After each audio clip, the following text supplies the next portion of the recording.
Acabei de abrir o equipamento, o 122 MK3, e eu dei uma olhada também no kit, né, da Nagravox.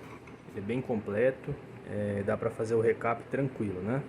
Então vou começar a analisar agora, né? A primeira coisa que eu já notei, né, óbvia, foi que quando você liga o aparelho, ele acende todas as luzes do painel, né? E não tem resposta nenhuma aqui dos controles, né? Então agora vou seguir aqui com o trabalho. Aí ao longo dessa semana eu vou espero aí já dar um parecer, né, técnico do que é que está acontecendo aqui com o aparelho. Se for algo simples, né, conforme eu falei, às vezes é um conector solto, né, alguma solda com algum problema, né? Esse aparelho tem vários desses conectores, ó, tá vendo? Esse aqui inclusive já está meio solto, ó. Pode ser que seja isso, né? Se for então algo bem simples, aí eu já consigo proceder imediatamente para o recap, né? E a posterior calibração. O cabeçote original, à primeira vista, né? Ele parece muito bom. Ele está com pouco desgaste. Possivelmente, né, se tiver tudo ok com ele do ponto de vista elétrico, que eu acredito que esteja, né, talvez nem precise substituir, né? Eu posso realizar a substituição, mas ele está muito bom, viu? Está em excelentes condições, só está sujo, né? O que é normal para um aparelho dessa idade, né? O mesmo ocorre aqui com o cabeçote de apagamento, né? Esse daqui, o desgaste dele é menos crítico. Então isso é uma boa notícia, né? A máquina está bem suja, do ponto de vista geral aqui, da mecânica, né? Só de olhar. Então, tem pontos de ferrugem, né? Aqui do lado, né? Então, com certeza será feito um desmonte completo aqui do mecanismo, lubrificação total, usando até aqueles óleos do kit, né? Justamente para deixar o mecanismo zerado, né? Bom, essa é a placa de controle do 122 MK3, né? É a placa digital. Então aqui nós temos o processador, aqui a parte da fonte, né? O transformador, aqui são os reguladores, ponte retificadora, e aqui a parte de controle e os drivers, né? Dos motores dos carretéis. E eu tirei a placa, já dei uma limpada, dei uma verificada nas soldas, né? Tinha algumas soldas aqui trincadas, né? Principalmente aqui desse conector traseiro. Dei já essa geral, né? E outra coisa que eu fiz foi testar os diodos, os transistores e principalmente os capacitores, os eletrolíticos, né? E assim, tudo tá 100%. De acordo com os testes, né? Não tem transistor aberto, não tem diodo aberto, não tem transistor em curto. E os capacitores estão ótimos, apesar de eles serem originais, né? Eles são excelentes. Esses capacitores são da Panasonic, de uma linha que não existe mais, né? Mas eu acredito que seja da linha Muse, né? Muse, que hoje é conhecida como Muse, que são capacitores de primeiríssima linha, né? É o Top One da Panasonic, que já é considerada a melhor marca, aí, uma das melhores de capacitores. Então nós temos aqui o que há de melhor, né? Fora isso, eu ainda estou investigando o porquê, né, do aparelho não dar sinal de vida, e ainda não cheguei aí, não descobri de fato o defeito, né? Eu apenas tirei a placa para limpar, para medir os capacitores, refazer algumas soldas, né? Então esse é o próximo passo daqui para frente. Bom, a causa do defeito é até mais simples do que nós havíamos conversado, né? Lembra que havíamos falado aí sobre a possibilidade de ser o processador, né? No entanto, graças a Deus, isso não acontece, isso não aconteceu. O processador aqui está intacto, está perfeito, né? Bem como a memória ROM, a EEPROM, né? Que está aqui. Então isso daí foi descartado, né? E o problema, felizmente, é bem mais simples, né? O aparelho, então, ele tem esse status aqui, né? Ele responde aos comandos de avanço e retrocesso.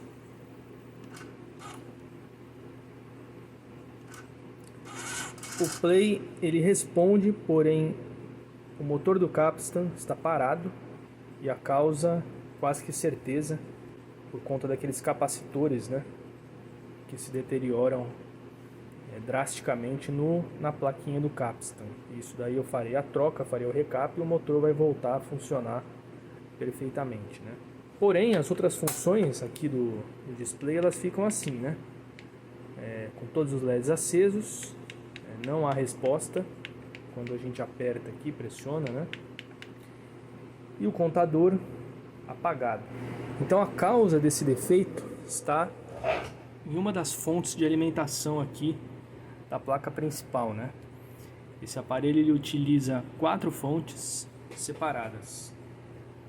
Uma de 12 volts, que é esse regulador daqui, que ela toca toda a parte dos solenoides, dos motores, né?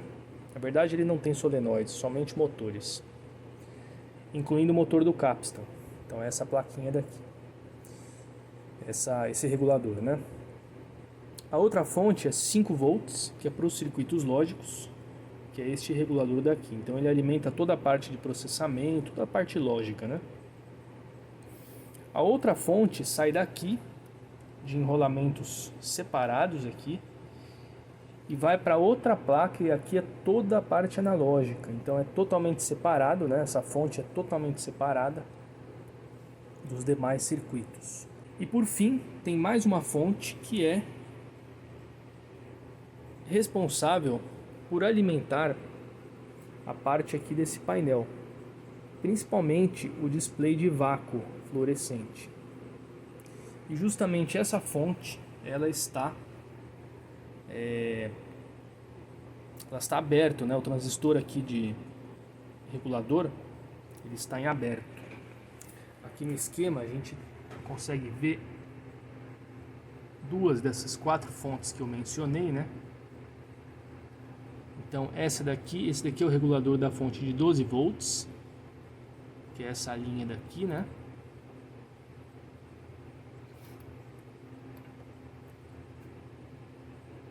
Que alimenta a parte dos motores. E esse transistor aqui, Q18, com estes circuitos, né, esse Zener, esses capacitores e resistores, é a fonte de menos 26 volts, né, uma tensão negativa em relação à terra. Esses menos 26 que vai para o display, para os circuitos do display. E justamente essa fonte, esse transistor, ele está aberto. Então a tensão que está chegando aqui, que deveria ser em torno de menos 26, menos 30, ela está em torno de menos 4 volts. Eu ainda não substituí o transistor, né? Mas eu vou mostrar uma coisa. Eu coloquei uma outra fonte, uma fonte de bancada, e eu vou substituir, eu vou fazer com que essa fonte realize a função da fonte aqui de 26 volts que deveria estar funcionando, né? Então na hora que eu conecto aqui o jacaré, ó, o display volta na hora, tá vendo? E as funções passam a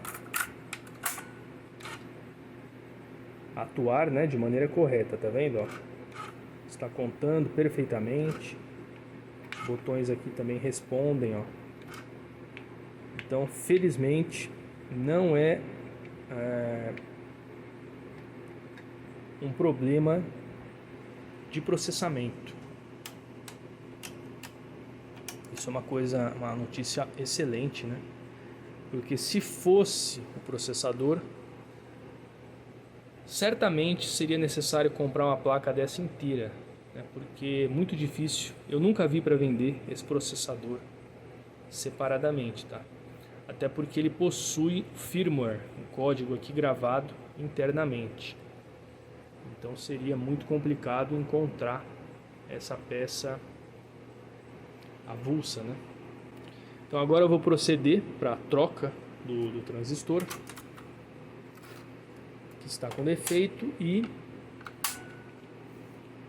daqui para frente basicamente eu vou mexer na parte mecânica do aparelho, fazer toda a limpeza e lubrificação.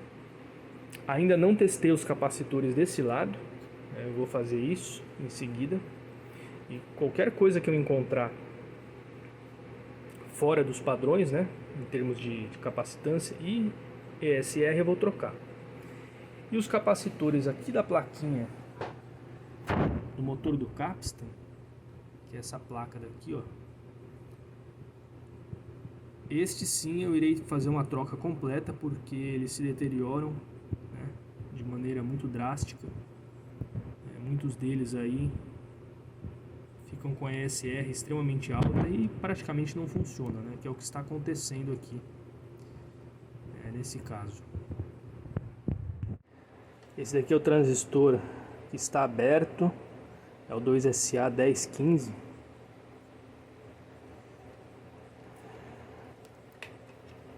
E ele não está, ó. Deveria aparecer uma queda de tensão aqui, né, de aproximadamente 0,5, 0,6 volts entre o emissor e a base, e também entre o coletor e a base. E não tem nada, ó. Está totalmente aberto. Eu não tenho o 2SA 1015,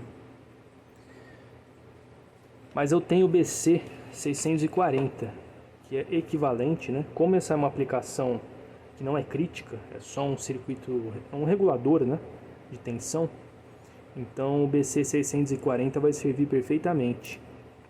Aí só para comparar, ó, é isso que deveria mostrar o 2SA, né? Então eu vou colocar o BC 640. Inclusive a pinagem dele bate, né, com a do 2SA. Então é um ótimo equivalente aí para fazer o circuito voltar a funcionar, né? Bom, inicialmente minha intenção era nem trocar os capacitores, né? Mas agora testando os outros, né, da placa analógica, que é a placa da direita, né? Então aqui, por exemplo, é uma parte dela, essa daqui é a placa responsável pelas entradas e saídas balanceadas, né? Então, testando os capacitores dessa placa, a ESR deles, praticamente todos, né? Todos estes aqui, ó, ela não está muito boa.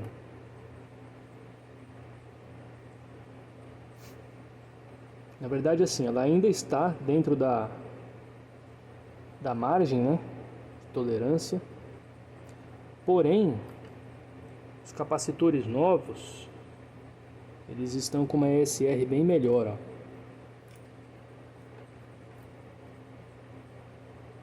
Praticamente 2 vezes melhor, né? O ponteiro está aqui bem mais próximo do zero. E o mesmo vale para estes outros capacitores, ó, que também estão na mesma situação, né?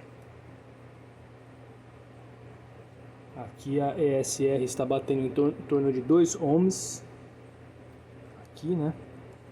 E os capacitores novos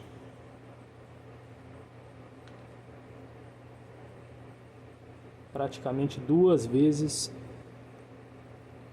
melhor, né? Ou metade do valor, né? Em torno de 1 ohm.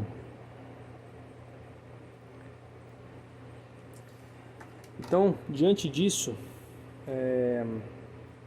eu decidi fazer o recap dele. Fazer o recap completo. Eu já testei até alguns outros capacitores aqui do kit, né? Esses grandes aqui estão todos ok. Então eu acho que vale a pena fazer o recap. Não são capacitores tão bons quanto os originais, né? Tem uns aqui, esse daqui por exemplo, ó, um capacitor chinês. Então não é um capacitor de primeira linha, né? Esse daqui também, ó. Mas eles estão dentro da tolerância. Eu já fiz o teste, capacitância da ESR. Então eles vão dar uma sobrevida aí de pelo menos uns 10 anos ou mais, né? Para esse aparelho, né? Eu não acho que... Não espere que eles venham a durar 20, 30 anos. Dificilmente, tá? Principalmente os capacitores da fonte. Mas eu acredito que vale a pena fazer o recap, porque vai melhorar a questão sonora do gravador. Principalmente esses capacitores que eu mostrei aqui da placa de entrada e saída balanceada, né, eles são de acoplamento de áudio, então por eles passa os sinais de entrada e saída. Então, quanto menor for a ESR, né, menores perdas vão ocorrer aqui dentro do capacitor, né? Então eu acho que vale a pena sim fazer esse recap, né, diante desse cenário, né?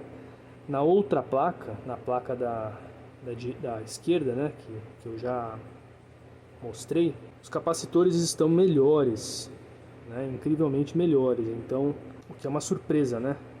Porque deveriam estar semelhantes aí, até pelo fato de que as duas placas foram construídas na mesma época. Mas mesmo assim eu vou fazer a troca deles também, para dar uma sobrevida maior. Recap da placa de controle realizado. Foram ao todo 14 capacitores eletrolíticos trocados, né?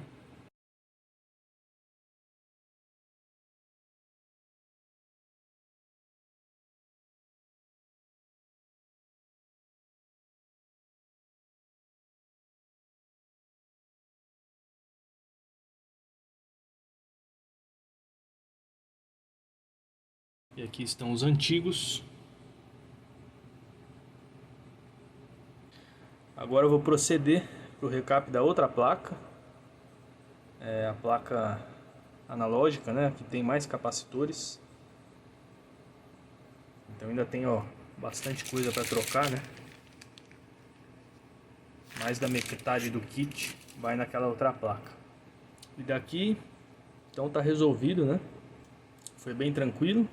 O defeito era aquele transistor, né? Já foi trocado, o Q18. Então essa daqui tá zerada.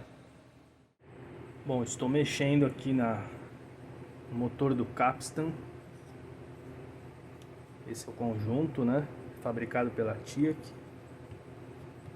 E essa é a plaquinha, isso daqui é o que mais dá problema no Tascam 122, tanto o MK2 quanto o 3, né?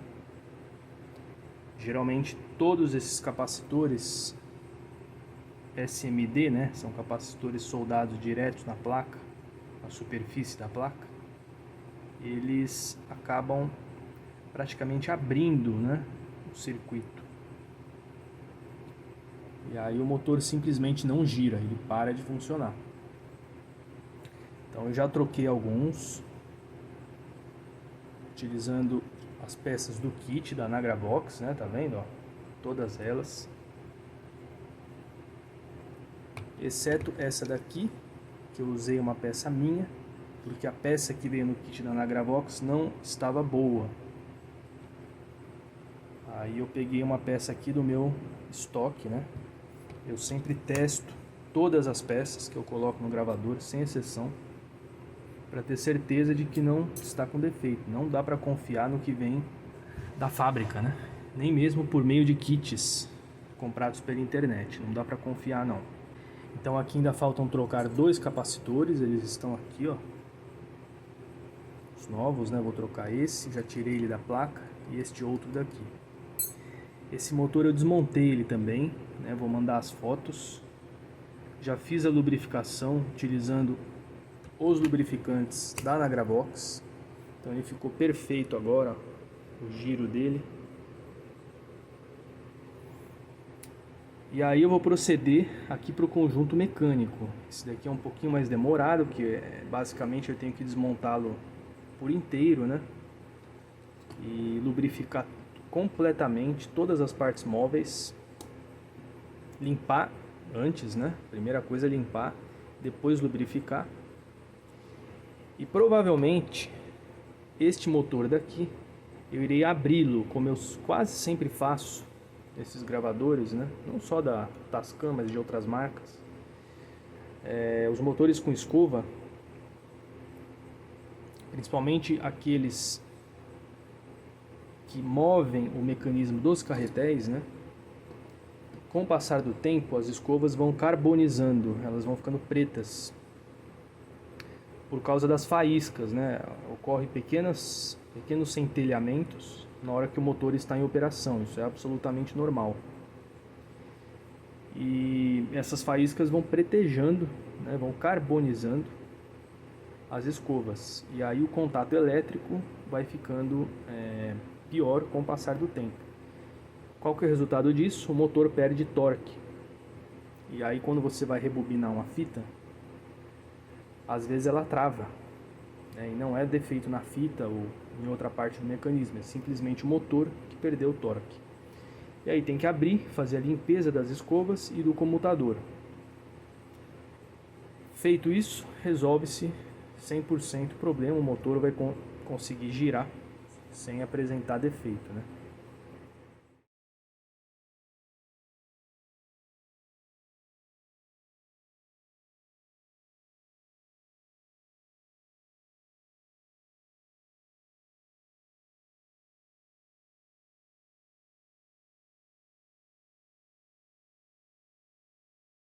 Bom, atualizando o Tascam MK3, a placa do Capstan realmente está com defeito, o motor não gira. Estou alimentando aqui só o motor. Quando eu ligo a fonte, ele drena uma alta corrente, o motor não gira, ó.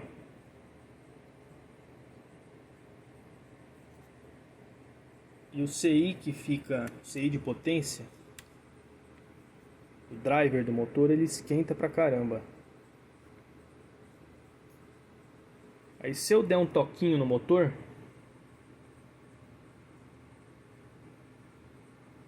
ele começa a girar, mas ele gira de forma errada, né? Ele não mantém a precisão da velocidade e ele também não tem torque. Só de encostar de leve aqui, ó, ele já para de girar. Então qual que é o problema? Esse circuito, essa placa, não tem esquema, né? Tem um esquema rolando na internet de uma pessoa que teve a gentileza, né, de fazer o traçado aqui das trilhas e levantar o esquema, mas ele tem muitos erros, ele não está confiável e tem muitas informações faltando também, então não dá pra gente para me basear nele.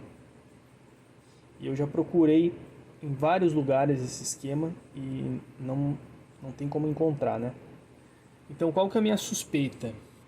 De ser defeito nesse CI aqui, que é o BA6411, que inclusive ele tem para vender substituto no Mercado Livre.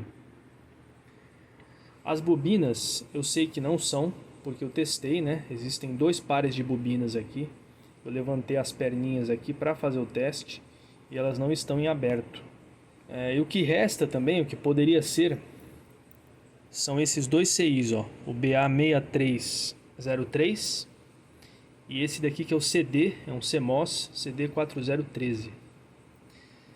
Eu descarto porque eles não estão esquentando, não tem saídas e entradas em curto. Então, aparentemente, não estão com defeito, né? Enquanto que o CI de potência, ele esquenta pra caramba, mesmo eu levantando aqui as bobinas, né? Eu desconectando as bobinas do motor, ou seja, tirando a carga aqui da saída dele, mesmo assim ele esquenta pra caramba. Então indica que tem algum problema, né? Algum curto, alguma coisa assim. Chegaram hoje os circuitos integrados. Eu comprei 2 por garantia, né? Então farei a troca agora. Espero que resolva o problema. Eu paguei nos dois R$ 39,80 com frete e tudo, né? Se eu utilizar apenas um, cobrarei somente uma peça do cliente, né? A não ser que ele queira ficar com a segunda peça. Bom, acabei de fazer a troca do CI. Este daqui, né? Defeituoso. Ainda sobrou um CI bom. Este é o CI novo, já instalado.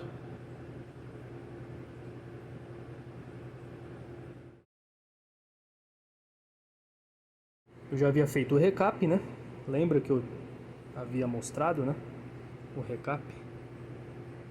E o motor já está funcionando, já está girando perfeitamente. Aqui no osciloscópio dá pra gente ver o sinal de frequência, né? Que ele gera.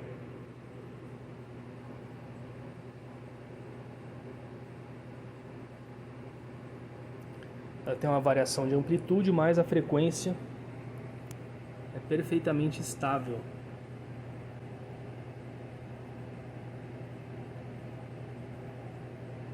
Então isso mostra que o motor está perfeito, né? Tá bem balanceado, tá girando sem problemas, né?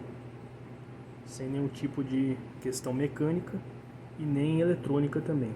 Então agora eu vou proceder, na verdade, para o desmonte, né? Ainda não fiz o desmonte aqui do mecanismo, justamente aguardando aí a chegada do circuito integrado e a resolução desse problema. Agora sim eu vou focar no desmonte aqui do sistema mecânico, na limpeza, na lubrificação.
Finalmente o gravador está pronto, né?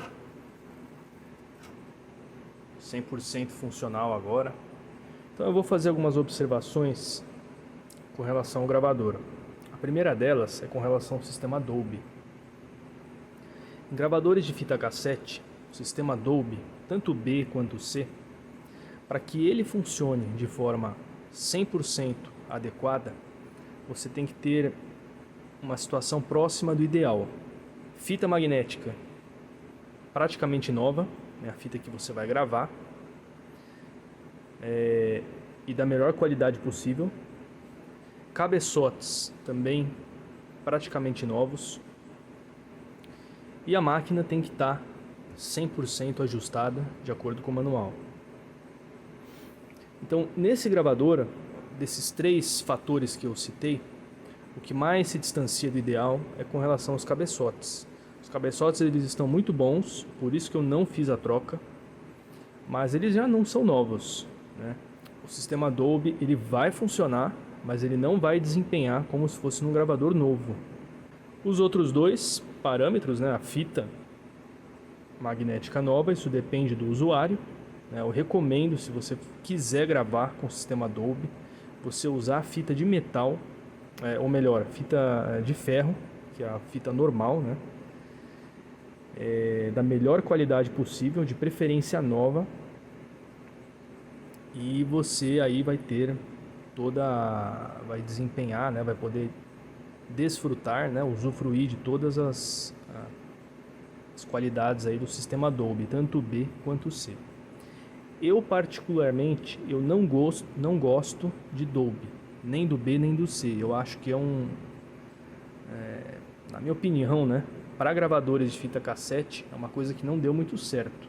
Ele é muito bacana em gravadores de rolo, que a fita roda com velocidades maiores e você consegue gravar sinais da região de frequência aguda de maneira mais fácil, né? Ou seja, esses gravadores de rolo eles aceitam sinais de altas frequências muito mais facilmente do que a fita magnética, a fita cassete, rodando a velocidade, né, de 4,75 centímetros por segundo, né? Então eu acho que o Dolby aqui, em qualquer gravador que seja, ele sofre um pouco, né? Se a máquina não tiver 100% ajustada, assim, ainda que milimetricamente fora ali, ele não vai funcionar legal. Dessa máquina aqui, ele está funcionando bacana, né? Mas não está 100% por conta dos cabeçotes. Esse é um gravador que, embora ele seja muito bom, tem aí todas as qualidades e características de uma máquina high-end, né? Ele na verdade é profissional, mas ele tem algumas coisas que distanciam ele de um gravador realmente high-end, né? A primeira delas é a questão da qualidade dos cabeçotes. São cabeçotes bons, mas não estão longe aí do que há de melhor, né? E o sistema de transporte também não é tão preciso, né? Ele é somente um capstan, enquanto que nos gravadores mais high-end você tem o dual capstan, né? Isso mantém a fita sob uma tensão constante e você consegue melhorar o wall flutter, resposta em frequência, diminui consideravelmente as imperfeições, né, durante a gravação e reprodução, uma série de coisas. O outro detalhe aí é com relação a esse gravador seu, né? Não tem nada a ver com o Tascam de modo geral. Esses botões da entrada aqui, ele possui uma correia que liga um no outro. E essa correia desse gravador ela está com um pouquinho de folga, né? E eu não encontrei uma nova para ser vendida. Então eu deixei a original. Então você vai sentir, ó, tá vendo, ó? Tem um pouquinho de folga, né? Então esse botão ele se mexe com uma certa folga em relação a este, né? Mas isso é uma besteira, não vai atrapalhar na precisão aqui do canal esquerdo e direito, tá? Outro detalhe, na verdade a última coisa que eu queria falar é com relação a esse botão de volume dos fones, tá? Esse botão ele é problemático nesse gravador, né? Depois de um tempo muita gente recomenda trocar ele. O problema é achar uma peça nova, é quase que impossível. Então o que eu fiz foi espirrar um spray limpa contatos e eu consegui melhorar consideravelmente. Ele estava com muito chiado e agora está praticamente zerado, mas ocasionalmente você vai ouvir uns chiados aqui ao girar o botão, e não tem o que fazer. No mais, o restante do gravador está 100% ajustado. Eu tracei aqui algumas características dele no meu laboratório, né, com os equipamentos aqui de medição, com a ajuda de um computador também para traçar, para medir a distorção harmônica, e ele está bem próximo das especificações do manual, tá? Então, por exemplo, aqui eu usei a fita de ferro, tá? A fita normal. Então, o All-Flutter eu medi aqui no laboratório 0,05% RMS, enquanto que no manual eles falam aí em torno de 0,04%. Está bem próximo, né?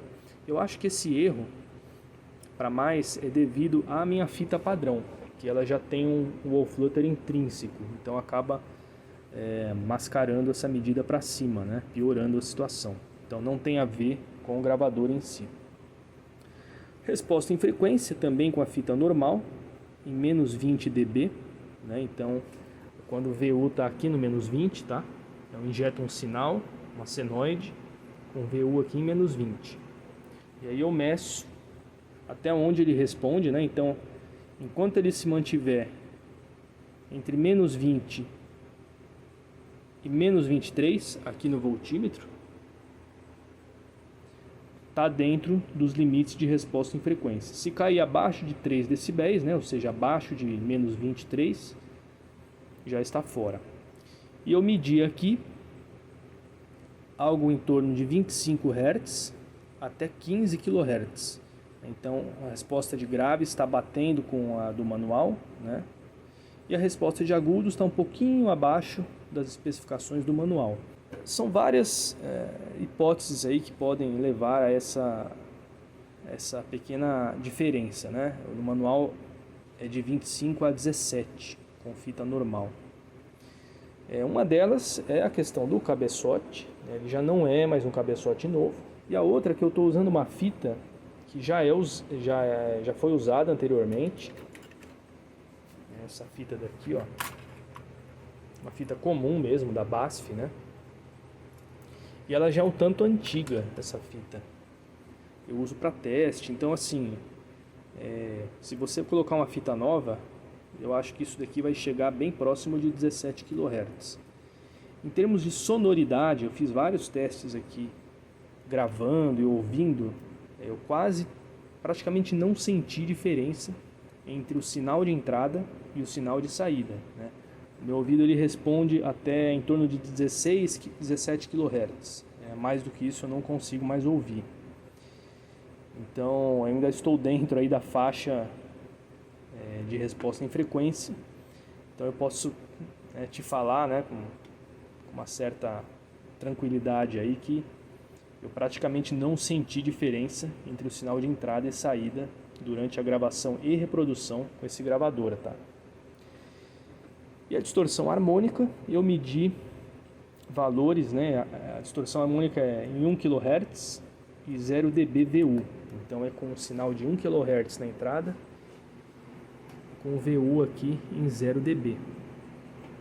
Eu medi valores sempre abaixo de 1%. Então isso daqui está batendo perfeitamente com o manual de serviço. Com fita de cromo e de metal, a sonoridade dele fica ainda melhor, tá? E essa resposta chega a níveis maiores, né? Chega aí na casa dos 20 kHz, principalmente com fita de metal. Por último, é importante sempre limpar os cabeçotes, tá? Com álcool isopropílico. Aqui, né? Essa região.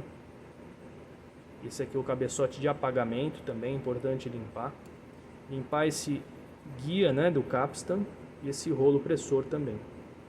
Essa é uma prática fundamental, principalmente se você tem muitas fitas antigas, que muitas delas já soltam muito material magnético. E aí, conforme você vai escutando ou vai gravando com elas, vai acumulando esse pó magnético, né, aqui nos cabeçotes, nos guias, ele vai impactando drasticamente a resposta em frequência. Então, para você manter sempre uma qualidade legal do som, é muito importante fazer isso, né? Limpar só com álcool isopropílico. Jamais utilize álcool etílico, né? Álcool comum, somente isopropílico.